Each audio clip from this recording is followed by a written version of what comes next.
नीचे देखिए, आज जो हमारे तमाम जो हमारे अक्षय किसान नेता अक्षय नरवाल है, वीरेंद्र कोयल से है और परवीन मदीना से है, उनके तीनों साथियों की 13 तारीख से जो गिरफ्तारी हुई थी और 13 तारीख से ही लगातार हमने सारी प्रक्रियाएं कर ली। महापंचायत भी हमने की थी, तो उस महापंचायत में आज के घेराव का फैसला लिया गया था 7 मार्च का। तो तमाम जिलों से यहाँ लोग पहुंचे और वो घेराव भी किया। तो एसपी साहब का हमारे पास एक डेलीगेशन भी आया बातचीत के लिए। तो हम बातचीत के लिए गए थे, बड़े पॉजिटिव माहौल में बातचीत हुई है। जैसी हमारी बात थी कि हमारे साथियों को रिहा किया जाए, तो प्रशासन ने हमें बिल्कुल ठोस आश्वासन दिया है कि बिल्कुल उन साथियों को सोमवार से पहले रिहा कर दिया जाएगा और जो भी कानूनी प्रक्रिया होगी बकायदा एसपी और डीएसपी साहब खुद मौके पर खड़े होकर के उसकी पैरवी करेंगे केस की, क्योंकि इन्वेस्टिगेशन के हमारे तीनों साथी हमारे निर्दोष पाए गए हैं। तो प्रशासन ने भी इस बात को माना है और कहीं ना कहीं मैं कहना चाहूंगी कि सरकार का भी एक फेलियर है। जो सरकार ये चाहती है कि किसानों की आवाज को दबाया जाए, लेकिन यहाँ से किसानों की आवाज नहीं दबी है और प्रशासन की तरफ से जो हमारी पैरवी की गई है, जो हमें एक ठोस आश्वासन दिया गया कि भविष्य में 2-3 किस्तों के माध्यम से ये केस भी खारिज हो जाएंगे। फिलहाल के लिए बेल की प्रक्रिया शुरू की जाएगी।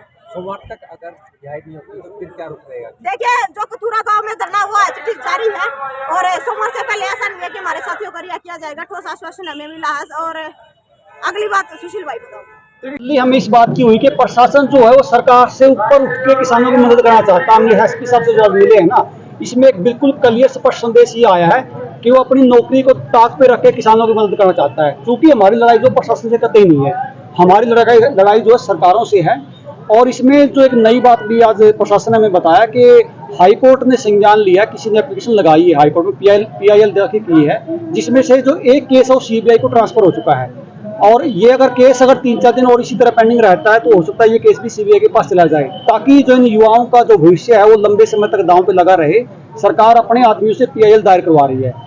तो हमने पूरी बातों को देख के किस तरह से किसी साथी को लंबे समय तक जेल में ना रहना पड़े, हमने कुछ अपनी छाती पे पत्थर रख के ये डिसीजन लिया है। हालांकि जो हम आज आए थे वो आर पार के मूड में आए थे, लेकिन कुछ फैसले होते हैं जो कई बार थोड़ा सा शांति के लिए, क्योंकि इलेक्शन का दौर है, 4-5 दिन बाद 4 संहिता लगनी है।